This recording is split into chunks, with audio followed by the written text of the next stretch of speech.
Super. All right, well, it's my great pleasure to introduce Laura Kuhl, who is an associate professor in the School of Public Policy and Urban Affairs and the International Affairs program at Northeastern University. And you should make contact with SPIA as well here, if you haven't.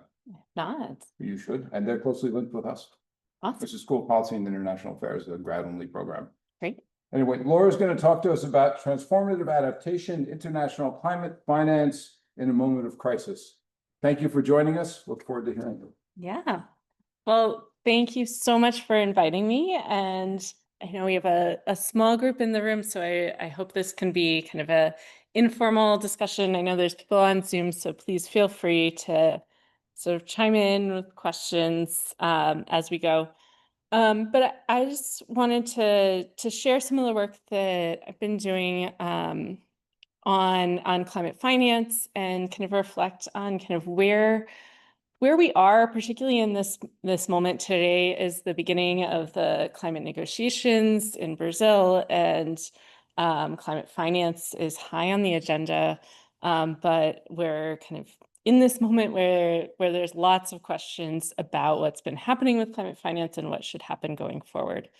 All right, so let's see. And one of kind of the big headlines is UNEP every year publishes the Adaptation Gap Report, and this year's report just came out titled Running on Empty, which kind of summarizes the state of adaptation finance pretty well.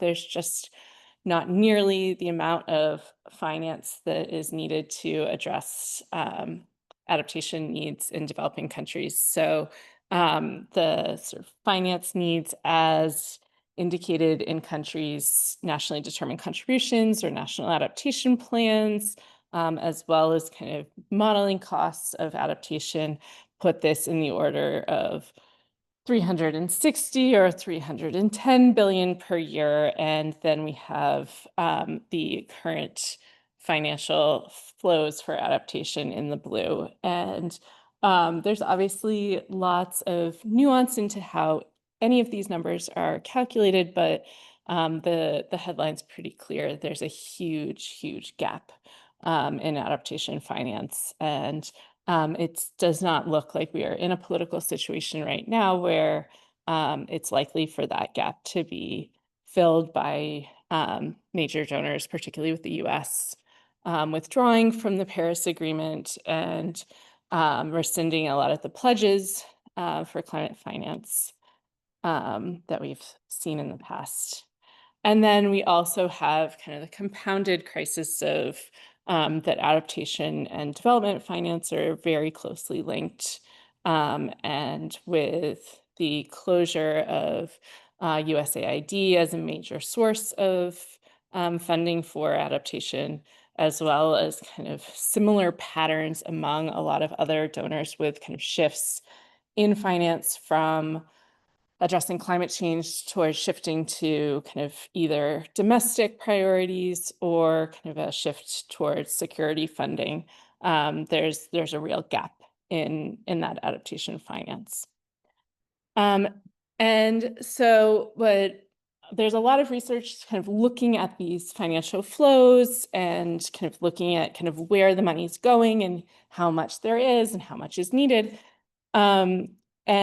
But my work is really more focused on the quality of the adaptation finance and really arguing that it's really important to be thinking not just about how much money is going, but what is that money doing and how are we using kind of these really scarce resources as effectively as possible. And I kind of approach my work with this recognition that adaptation finance is highly political, and that the political decisions about how that money will be spent has real implications for what kinds of adaptation gets supported on the ground.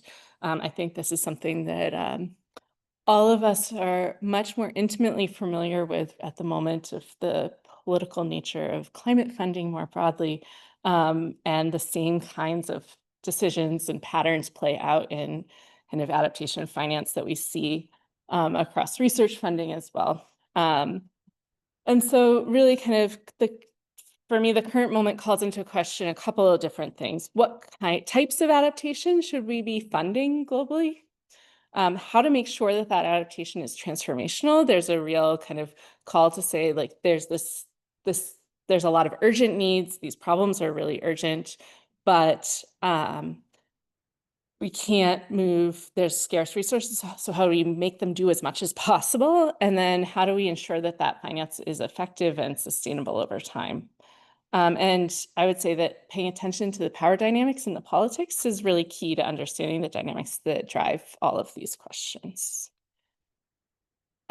Just sort of stepping back and saying, like, when we're talking about adaptation finance, where is this money coming from? What are the major sources of adaptation finance globally? And this is really, I'm very much thinking about this in terms of finance that's flowing to developing countries.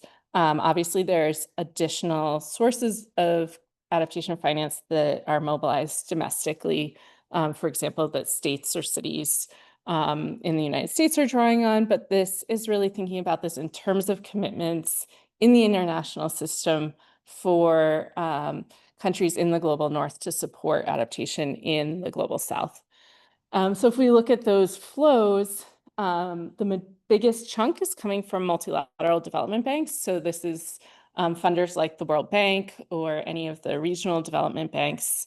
Bilateral finance has historically played a major role. So that's that second bucket where USAID has historically been one of the largest players in that space, but also the UK government, German development finance, other major funders.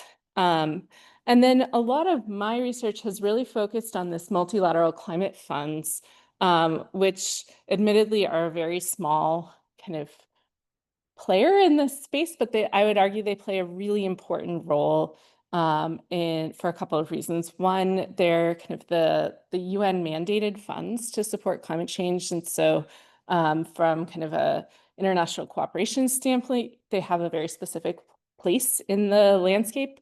They also are some of the sources that are most accessible for small island developing states and least developed countries that are more reliant on this kind of climate finance than larger economies in developing countries.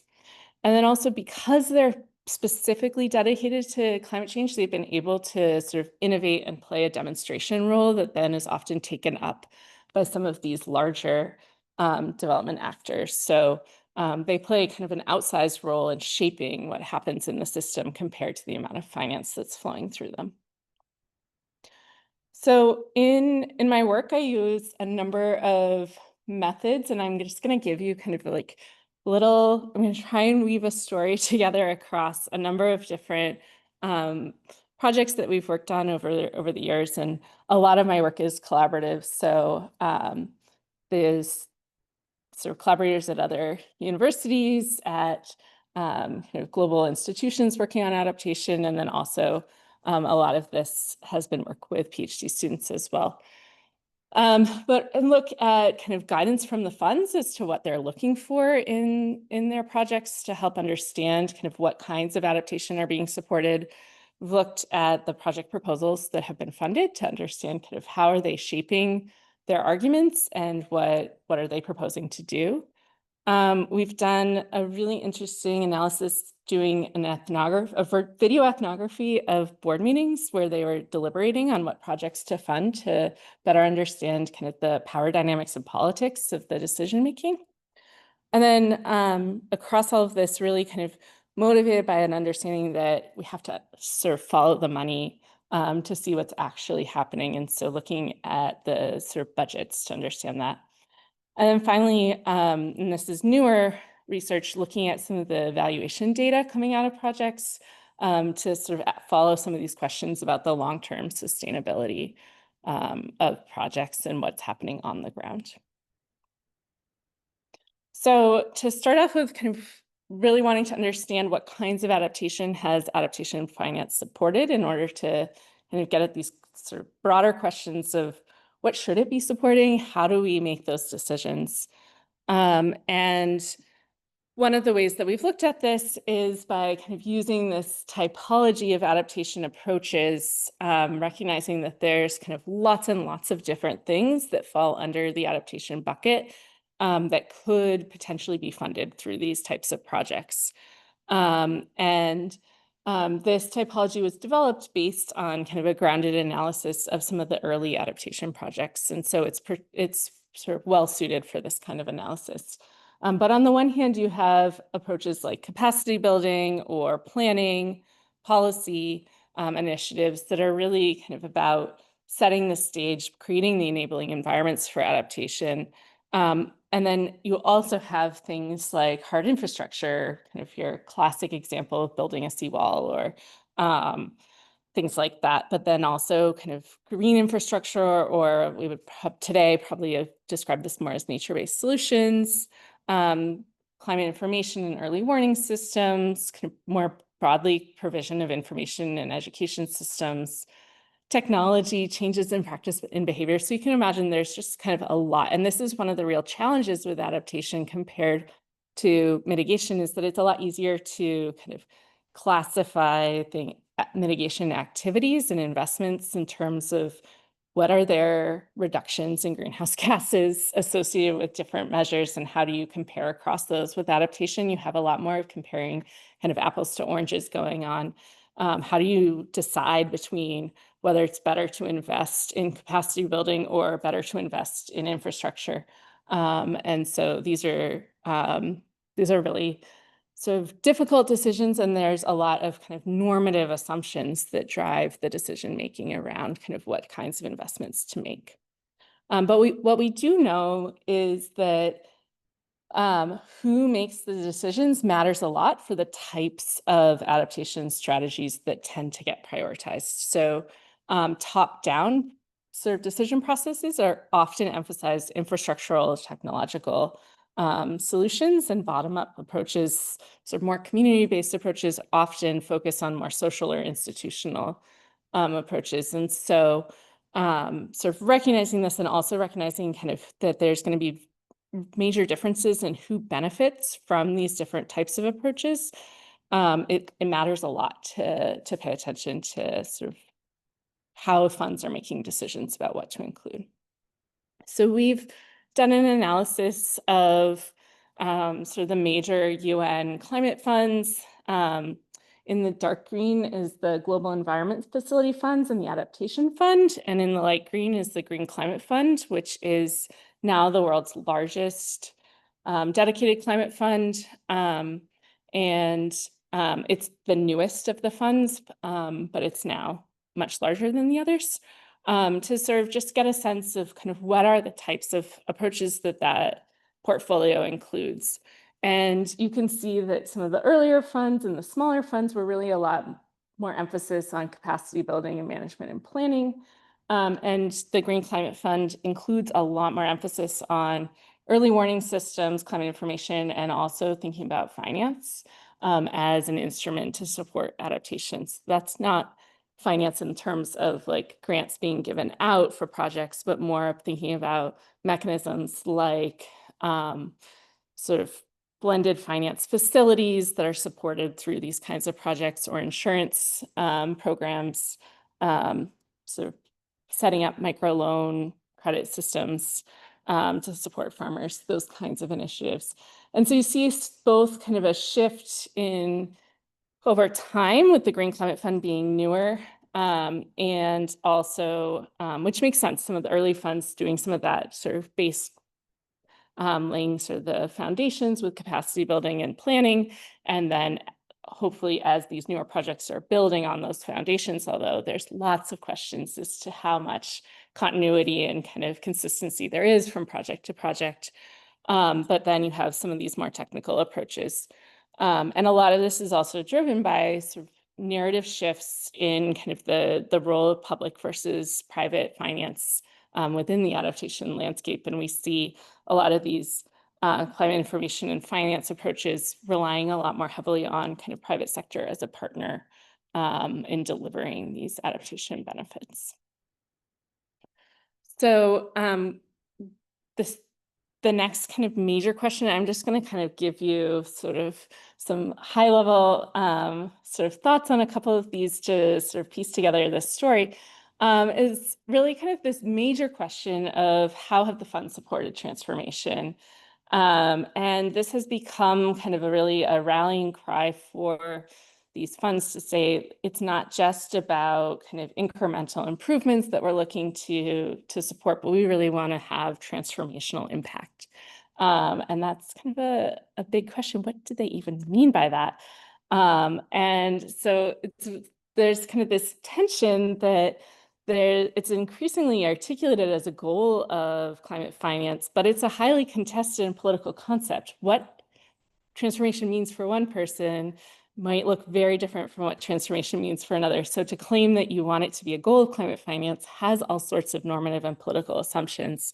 But we've really looked at the way that different funders have defined transformation influences the funding priorities and the financing of projects. And so it has real implications on the ground. It's not just an academic exercise of thinking about kind of conceptually, what do we mean by transformation? So what do we mean by transformation? There's lots of definitions. One of the sort of frameworks that I've used quite a bit actually comes out of the climate investment funds of the World Bank. They have a transformational change learning partnership that is a collection of kind of donors, but also academics that has been kind of working on this question across funds for quite a while. And this is the framework that they've put together and their definition, which is like relatively consistent with what a lot of the kind of academic literature on transformation, but really saying it's about fundamental changes in systems with large-scale positive impacts that shift and accelerate the trajectory of progress towards climate neutral, inclusive, resilient, and sustainable development pathways. So you can see there's lots of jargon in here. There's lots of potential scope for this to sort of move in a lot of different directions. But what I think is really helpful for thinking about this in our work has been thinking about these kind of three major dimensions of transformational change: systemic change, speed, and scale. And one of the things that comes out from a lot of our work has been that while these are presented as kind of all being necessary dimensions of transformation, there's actually some pretty fundamental tensions across these different dimensions. And so decisions about how to approach transformation require kind of navigating those tensions of like systemic change requires kind of deep structural change. That's oftentimes, not always, in tension with kind of moving quickly and speed. And then kind of scale, similarly, doing something at large scale and doing something at sort of depth can be in tension. And so there's kind of this claim of everything should be transformational, but are there aspects of transformation that are getting prioritized over others in the funding of adaptation?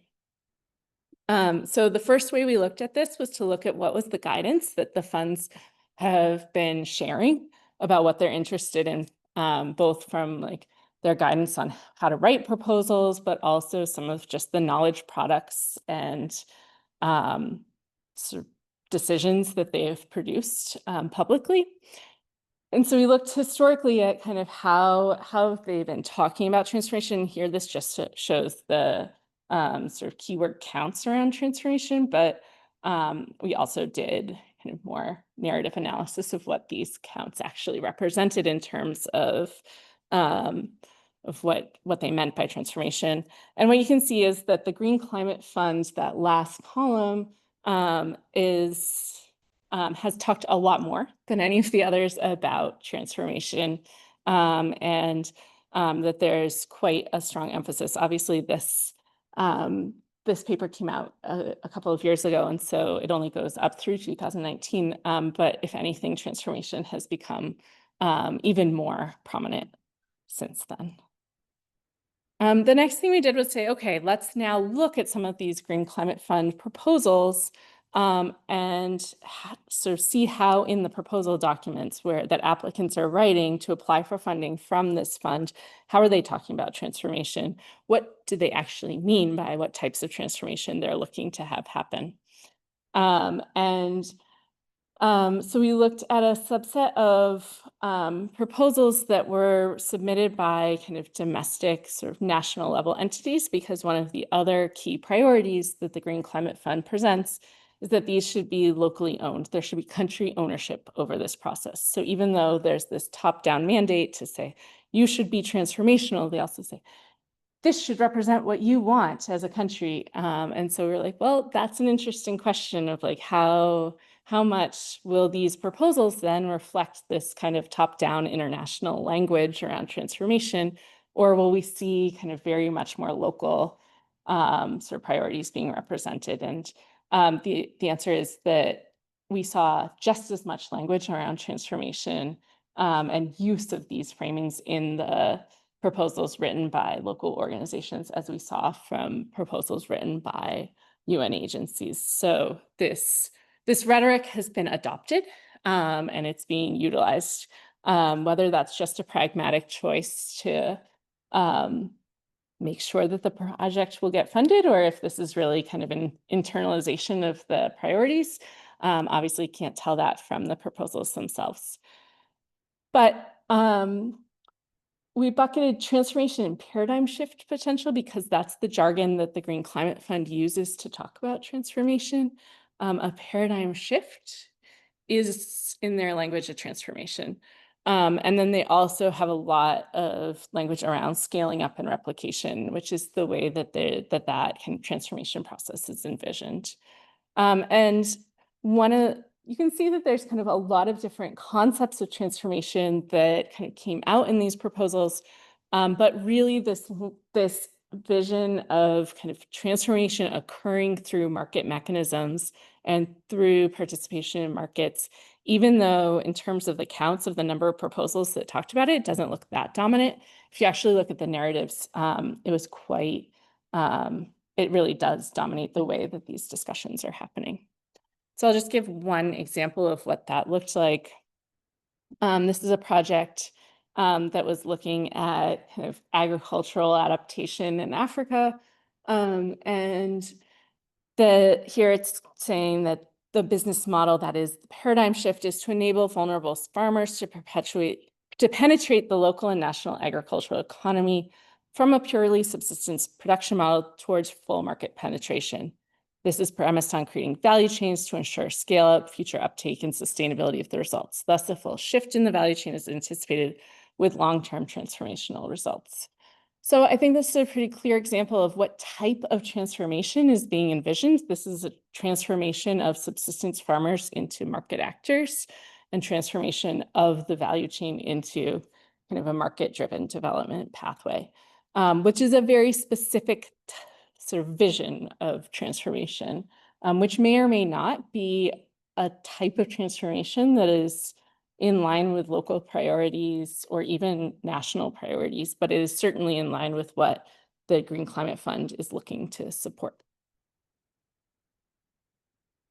So then we said, okay, well, we can see from that perspective what the people writing proposals think the Green Climate Fund wants. What do we know from what they say in their discussions about what they're actually looking for? So here, this is just one of many interesting quotes from the deliberations. One of the things that's kind of amazing is that there's been a lot of advocacy on the part of civil society about this fund. And so all of their board meeting deliberations are recorded, and they're webcast, and there's video recordings of all of them, which makes for a really unique data set to be able to actually look at the decision making. And so I think this is quite emblematic of some of the discussions and the candor in these conversations, that there's this recognition that they want it to be transformational, but they don't really know what they're looking for. And they don't really think that the proposals that they're getting were there yet. So in this study, we looked at these board meetings, and when the board meets, it's for, I think we often think of a board meeting as like maybe they meet for an hour, but these are like 3-day meetings so we just looked at the component where they were discussing projects. They were covering obviously other things on their agenda as well, but it's 42 hours of deliberations where we were analyzing these. And so we transcribed them and coded them to look at kind of what were the types of concerns that were being raised by board members. And there's also civil society observers that are part of these meetings that offer their perspectives. And just in terms of some of the high level results, what we found was that the types of concerns that were raised varied dramatically based on who was raising these. So the board is made up of half developed country board members, half developing country board members, with this goal of kind of equal representation and participation. And then there's a couple of observers. And what we found was that the developed country board members focused a lot on some of these kind of technical aspects of the proposals and calling into question kind of whether this was a good use of money from the board. Did they articulate the difference of how this is a climate change project and not a development project? Was their modeling correct? Is this the most efficient way to be spending this money? And in terms of sustainability, which is the other area where they raised a lot of concerns, this was around the financial sustainability of the project, not necessarily around kind of environmental sustainability. On the other hand, you have kind of in the yellow civil society, and they raised a lot of concerns around the potential risks and harms that projects might be imposing on communities, and questions around what the process was for designing these. Was this an inclusive process where communities and the sort of impacted places were engaged? So you can see here that even though there's this kind of semblance of kind of equality and equal participation in the board, you can see the politics that are reflected in the power dynamics between kind of global North and global South coming through really clearly with really important implications, not just in terms of process, but in terms of what actually gets discussed and what kinds of concerns are raised about the adaptation finance that's being delivered on the ground. And notably, in general, in blue is the developing country board members. They said much less than anybody else in these discussions. We have a paper that's under review right now where we're kind of trying to tease out what's going on there. And there's kind of a couple of things. One is I think it just reflects kind of global power dynamics that even if everybody's at the room, doesn't mean everyone has an equal voice. But then also there's a bit of solidarity going on where these are all proposals submitted by developing countries. And so other developing country board members are choosing not to raise concerns about projects and a little bit of a we'll support your proposal if you support our proposal going on as well. So for that reason, it's really important to have a civil society voice sort of holding the board accountable and raising these concerns as they come up. Looking at some of the sort of discussions and sort of critiques of the projects that were discussed by the board, we were really interested in what were some of the implications of this for transformation.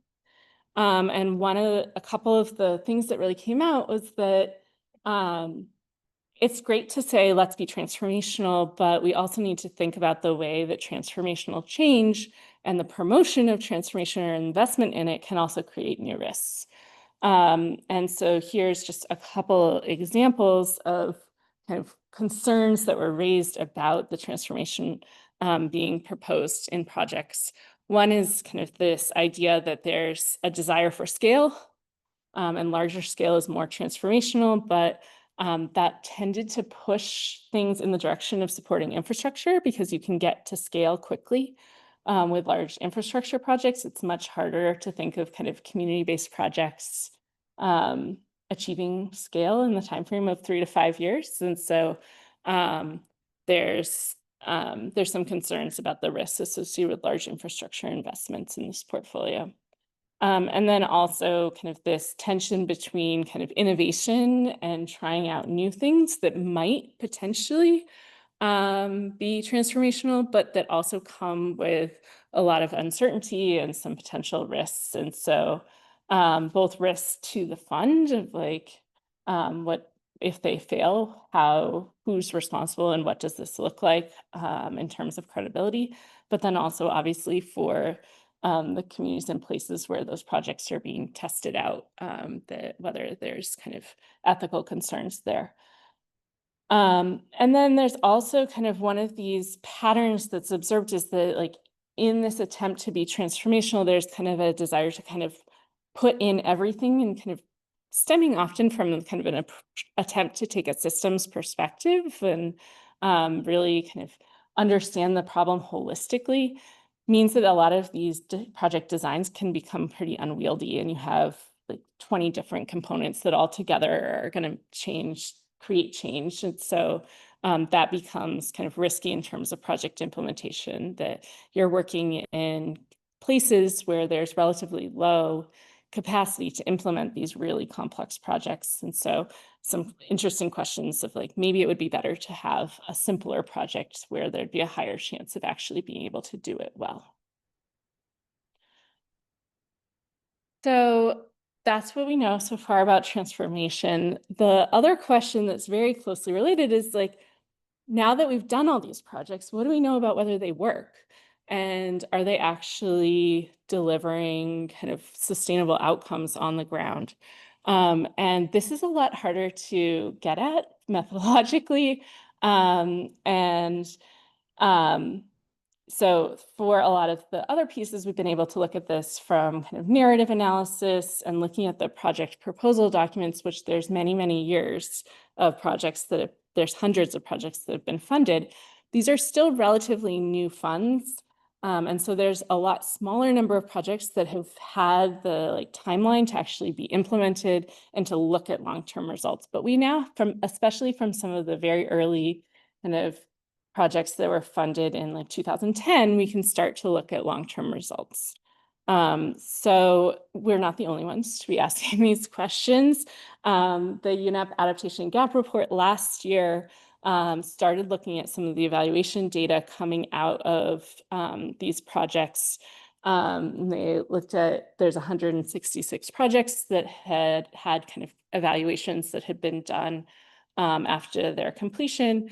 You can see that just in terms of high-level quantitative assessments of were these projects successful, less than half of them were deemed satisfactory, which, considering the potential biases you could imagine in evaluations, which would suggest that there'd be a higher chance of claiming the projects were more successful than they turn out being, this is pretty negative results. And then in terms of sustainability, it's looking even worse, where there's only 14% of this portfolio was deemed to be likely to be sustainable. And so I think this, for me, really comes back to this moment of crisis that we're in, where there's not nearly enough funding going to adaptation, but also really important critical questions of is this funding, are these projects doing any good on the ground? And yes, there's kind of this climate justice, moral, ethical need to be transferring funding from the global north to the global south to support adaptation. There are clear needs that are enormous, but does this sort of whole system of climate finance actually, is it working to achieve the goals? And I think the overarching answer is not really. I don't think it's a throw the baby out with the bathwater kind of an approach that would be the response to it. But I do think we're seeing kind of a lot of political reaction that is not entirely based just on politics, but is based on some of the results that are coming out from this. So that analysis that UNEP did was a very high level kind of, here's what the evaluation data says in general. We were interested in digging a lot deeper into that to look at kind of, can we identify common themes of what were some of the challenges? And also there have been sort of bright spots within this portfolio that have been quite successful. Can we identify systematically kind of where those are happening and what's going on? And so this is, we're looking just at the agricultural projects because they were some of the earliest to be implemented. They're very kind of global in scope. where some of the other sort of sectoral projects tend to be kind of concentrated in specific places a little bit more. And it's a pretty large portfolio. So there's about 50 projects that we have identified. The evaluation data is publicly available. And so we're working on kind of looking at these. A couple of we're still in the middle of this project, so these are preliminary results, but some of the things that come out of these is, first of all, in general, I would argue this is a very underutilized data source for looking at adaptation. The evaluations are quite candid and pretty offer a lot of insights into both what went well and what didn't, and make quite a number of recommendations for future work, which I think globally we're really not capitalizing on that learning experience to better understand what's happening in adaptation. One of the things that was really interesting is that there's this tension between kind of these high ambitions like we saw with kind of transformational narratives and the realities on the ground of what is actually achievable within a project timeline. And so a lot of these projects overpromised and underdelivered. And some of this was just kind of would be arguably better to have set expectations more appropriately, and both from like did you achieve your goals, but also in terms of kind of how the governments and communities where these projects were landing, what their reception and impressions of this project were, and kind of was it possible to achieve that.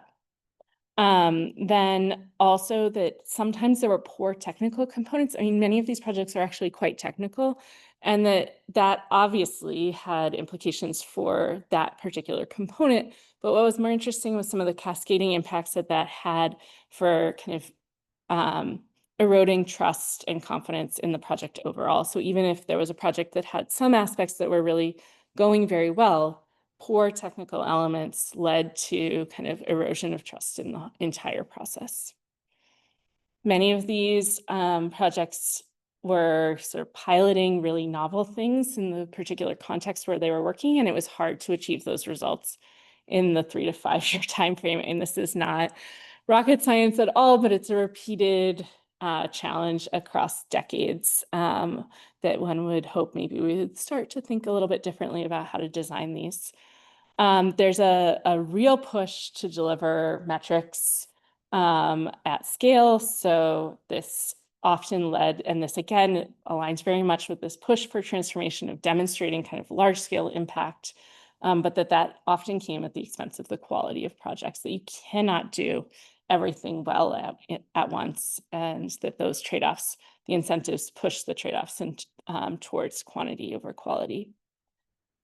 And then kind of like I was talking about with the risks of kind of the complexity of projects, we also saw that even if a project was able to achieve that complex, holistic, sort of multidisciplinary approach within the scope of the project, when it came time to transfer that project for scaling up to governments, government structures were not organized in a way that allowed kind of that integrated approach. And so that those often fell apart. And then in general, kind of exit strategies of projects and scaling this to government were very weak. So I'm coming just to the last few points. So all of these, I think, are important lessons and reflections for where we are with adaptation finance in a moment where globally, I think we need to be thinking quite critically about what the next steps are. I'm not optimistic that at the end of the next 2 weeks in Brazil, we will all of a sudden have come up with billions of dollars to support adaptation. And so I think there's lots of hard thinking that needs to be done about kind of what to do there.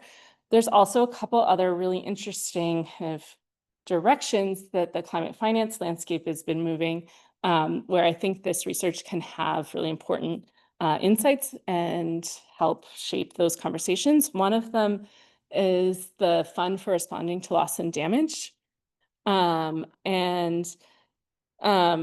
There's kind of increasing recognition that we need to be thinking about these 3 pillars of climate change policy: mitigation and adaptation, which are kind of very well established, but then also recognizing that loss and damage which would be kind of acknowledging the kind of impacts that haven't been mitigated and adapted to. And I think Hurricane Melissa is the most kind of recent example where these damages, even if there's been strong adaptation in place, there's still going to be enormous costs and suffering associated with climate change, and that we do need to be thinking about policy responses as a global community for how to manage that.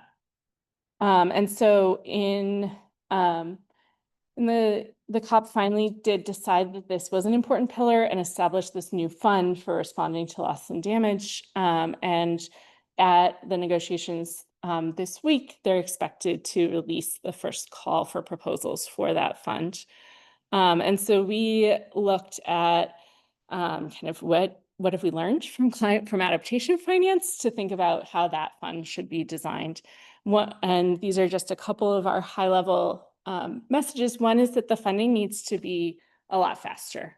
So this is the number of days between when projects were submitted and when the project was approved.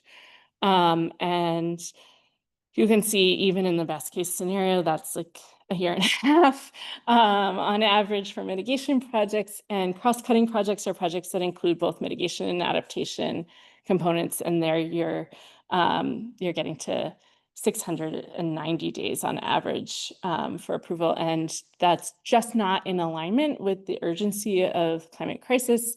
And also certainly when we're thinking about loss and damage, when we're talking about kind of responding to these losses, that's not a timeline that makes any sense.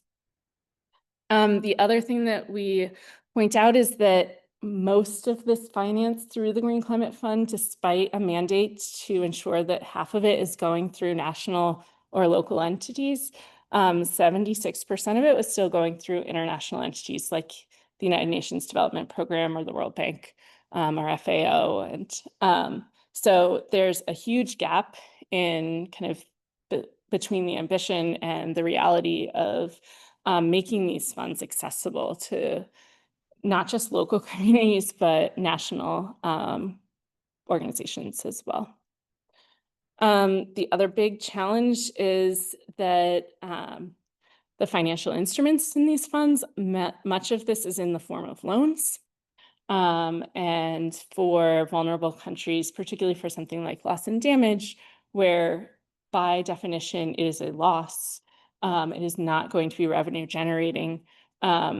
Loans are not an appropriate financial instrument. Now, some of this portfolio does include mitigation projects, and you can make an argument that loans are appropriate in that context, but this model does not translate well to loss and damage. And then again, kind of summarizing that the design of the governance of this fund will need to take into consideration that just having equal seats at the table does not guarantee equal participation between developed and developing countries. So I'll just close by, there's been a lot of recognition of these power dynamics and the concerns with the system. And one of the sort of leading kind of calls right now is for locally led adaptation to sort of shift this from a very top-down structure to be more locally led. So we've looked some at that and really are arguing that the gap between where like the ambition of being locally led and where we are right now is perhaps up at that blue of locally implemented. Some projects might meet that criteria of kind of engaging local communities, but that there's kind of a large shift in the power and accountability and trust that would be required to reach that goal of locally led, where decisions are really being in the hands of local communities. There's a lot of kind of questions as to what extent this is really desirable or achievable, but a lot of the major donors have all committed to these principles of locally led adaptation and have made a political commitment to move in this direction. And so the question is, how would that actually happen and what would that look like? And so we really kind of call for paying a lot more attention to the way that power dynamics play out across the entire project cycle, both in terms of the design, which is what I've talked about today, but also in terms of implementation and monitoring and evaluation to better understand where there's opportunities to sort of ensure that as this is happening, injustices aren't perpetuated through this process. So just conclude, and I think these are all kind of unresolved issues, but we're kind of in a moment where we know that adaptation finance is really central to kind of climate policy and climate justice in particular, but it's failing to deliver on its promise, and that power dynamics and politics are shaping the decision-making, and it's really characterized by very top-down decision-making at the moment. And that despite the recognition of these challenges, we're seeing a lot of these same limitations in the current system being kind of perpetuated as new funds and new structures are developed, like the loss and damage fund that currently looks like it will look very similar in structure to the sort of historic approaches. And then how do we navigate this tension between calls for kind of localizing decision-making with calls for scaling up finance that I think there's not as easy answers as just saying, yes, let's make everything local. It really comes into tension with kind of the urgency and scale questions. So I will pause there, and looks like we've got a little bit of time for questions. So Becky, how do you want to move that?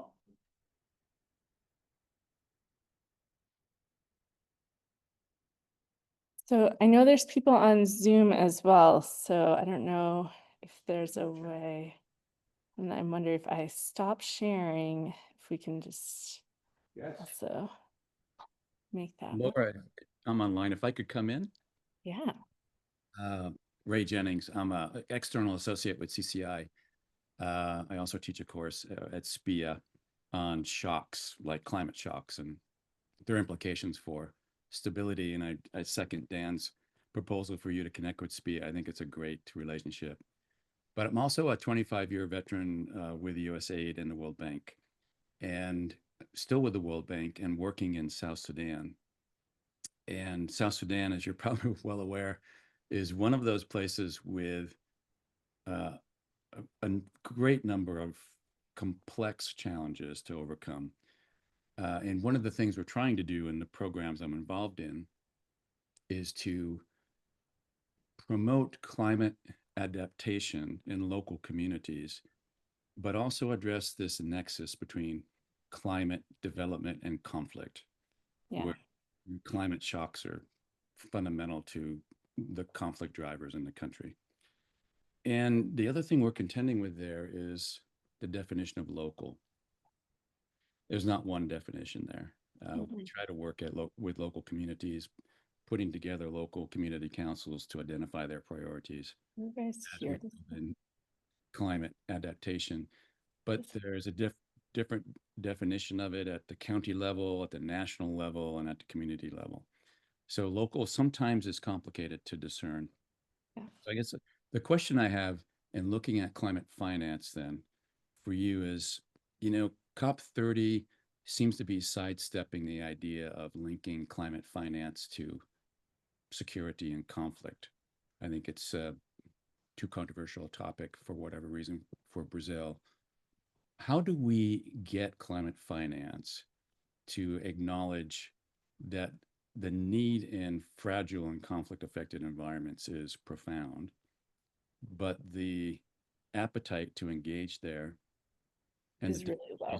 engaging there are real. They have to be contended with, right? So how can we magnetize FCV environments for this kind of funding, and how can we link it to mitigation of conflict and violence so that we can short circuit this cycle of violence that is often propagated and contributed to by climate shocks? So Gosh, if I had the answers to those questions, I'd be done. But those are excellent questions that you're raising, and I don't have answers, but I have thoughts. One is, I think that some of the insights into the way that sort of the Green Climate Fund and other funds are thinking about transformation has pretty profound implications for what is fundable in a context like South Sudan. There's a very narrow understanding of what types of impact count. And I think some of this is about needing to redefine what counts as transformational change, to incorporate that addressing some of these deep underlying drivers of vulnerability that are linked in many places, fragile contexts, more directly to conflict than to climate, is part of what doing resilience work looks like in that kind of a place. We also saw, and I didn't speak on this, but we've done a lot of work thinking about the ways that additionality arguments come up in climate finance, and that's like how to disentangle the adaptation, the climate piece from the development piece, which is really important from a political raising the money for climate finance and counting pledges, but makes absolutely no sense on the ground for implementing projects. And so thinking about how to sort of separate out what's happened in the pledges from what happens in terms of project implementation, I think is a really helpful direction that has been on the table for a long time, but we still see this showing up over and over again as a problem. And then I think we also increasingly see the risk appetite of funds like the Green Climate Fund being constrained. There's more and more push to use mechanisms like blended finance and kind of mobilizing private sector finance that are never going to be appropriate in a fragile context. And so I think pushing back to say, there's a really important role for public grant-based finance, even in these contexts where we're seeing increasingly scarce resources, that those play a very different role than these kind of blended finance tools that might be appropriate in a different environment. That doesn't do justice to your questions, but those are a couple of initial thoughts. Great. Thank you, Laura. Other questions? See if I can articulate what I was. So you talked about a desire to have projects be local, whatever that is, and I heard what Ray had to say that's a contestable term also. But yeah, and you also talked in the one of your three categories about the danger of the risk of not having culturally appropriate solutions, which I assume is what's driving things towards local.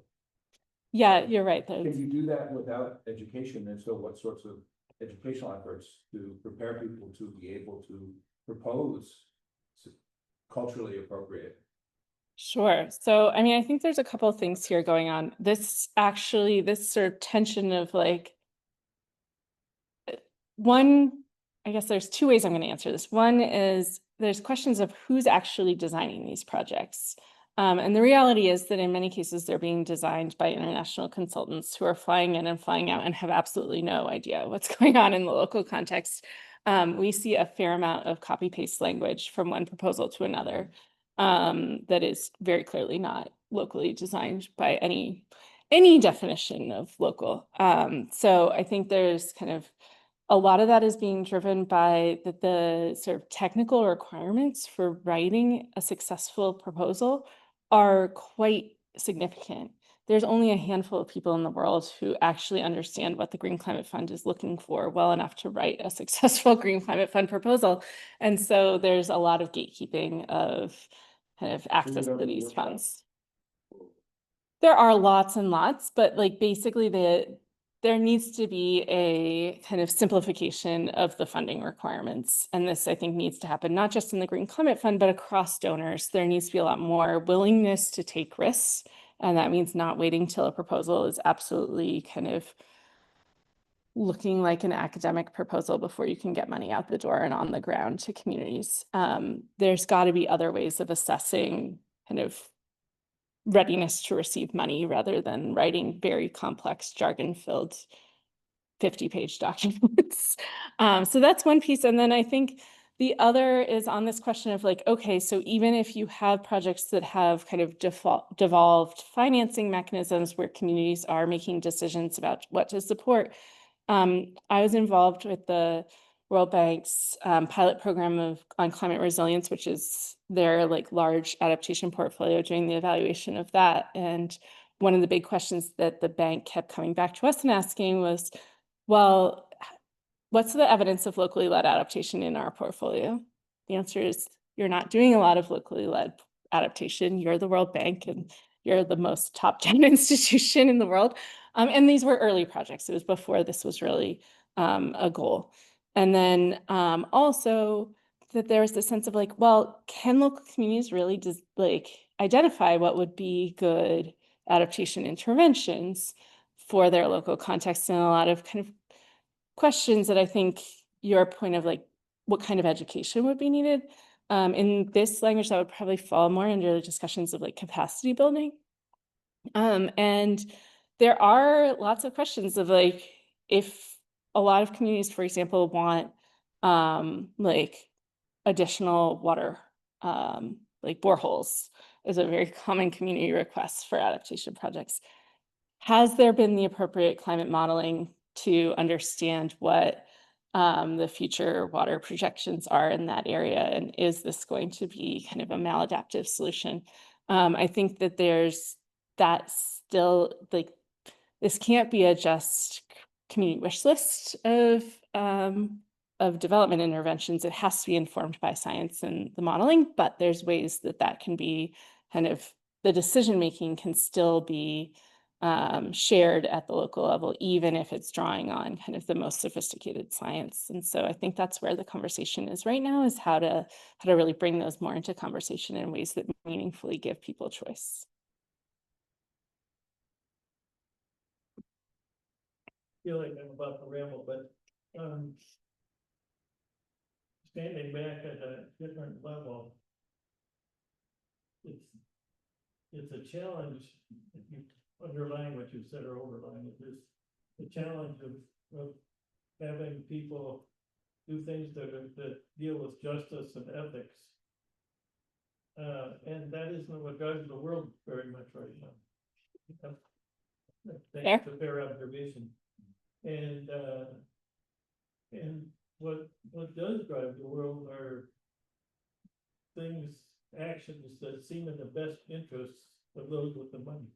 Yep. And so the challenge then is to create an understanding that dealing with these kinds of issues is in their best interest. And right now, it's not being discussed that way. It's appealing appropriately to justice and ethics, but that is not a convincing argument to funders almost ever in the big picture. I mean, right now, a third of Elon Musk's new salary would more than fund the whole thing. Yep. You know, just to put it in perspective. Totally agree. This morning, then that's the challenge. This morning's New York Times had an excellent column by Thomas Friedman, maybe you've read it already. It's really great, and in it he talks about, in a way, about how the whole Earth has become integrated in many different ways, and that has advantages and disadvantages. But it does have a way of shared interests, you know, in ways that weren't anticipated necessarily. And also because of the development of AI, the ability for global perspective may be found for things that hadn't been looked at that way before, you know, really comprehensively. Examples from the medical field, things like that. Yeah. There's a huge amount of improvement in diagnoses because of the massive amount of information. And so I'm just wondering, we're trying to speculate whether some of those same factors about the connectedness of the global economy and civil society in a way, with people moving all over, and AI could be used somehow to look at this at a different scale, because it's really challenging. You made a great point of how hard it is to find even a little bit of money and then to spend it well, and that's not. Yeah, no. I mean, I think a couple of reflections. I mean, I think your broader point on the like these kinds of like the ethical and moral arguments don't necessarily, or they are not proving to be effective in generating finance. I think that's quite a different question than like, once you have the money, how do you choose to spend it?